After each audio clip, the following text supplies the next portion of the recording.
లక్ష్మీదేవి జ్యేష్ఠాదేవి అక్క చెల్లెళ్ళన్న విషయం మనందరికీ తెలిసిందే. ఒకసారి వీరిద్దరూ కూర్చుని మాట్లాడుకుంటున్నారు. అప్పుడు లక్ష్మీదేవికి తన అక్క జ్యేష్ఠాదేవికి ఎవరు ఎక్కడెక్కడ ఉండాలన్న విషయంపై చర్చ జరిగింది. ఆ చర్చలో కోపంతో లక్ష్మీదేవి సముద్రం అడుగుకి వెళ్ళిపోయింది. తన చెల్లి అయిన లక్ష్మీదేవిని బయటకు రమ్మని బ్రతిమాలింది జ్యేష్ఠాదేవి. అప్పుడు బయటకు వచ్చిన లక్ష్మీదేవిని సరే నువ్వు ఎక్కడెక్కడ ఉంటావో చెప్పమని అడిగింది. అప్పుడు లక్ష్మీదేవి చెప్పిన వాటిలో పసుపు కూడా ఒక్కటే. అందువల్ల వివాహ శుభలేఖలకు, కొత్త వ్యాపార పుస్తకాలకు పసుపు రాసి ఆ శ్రీ మహాలక్ష్మికి ఆహ్వానం పలుకుతారు.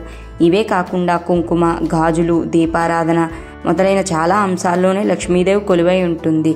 మనం ఏ పని ప్రారంభించినా ఆ పనిలో మనం విజయం సాధించాలని, లక్ష్మీ కటాక్షం మనకు చేకూరాలనే కదా మొదలు పెడతాం. అందుకని మీరు ఏదైనా పని మొదలుపెట్టేటప్పుడు పసుపుతో ఈ విధంగా చేయడం వల్ల మీ కార్యక్రమం ఏదైనా సరే ఆటంకం లేకుండా పూర్తవుతుందని పురాణాలు చెప్తున్నాయి. మీరు ఇలా ఏ పనినైనా పసుపుతో మొదలు పెట్టడం వల్ల మీ పని ఆటంకం లేకుండా పూర్తవుతూ ఉంటుంది.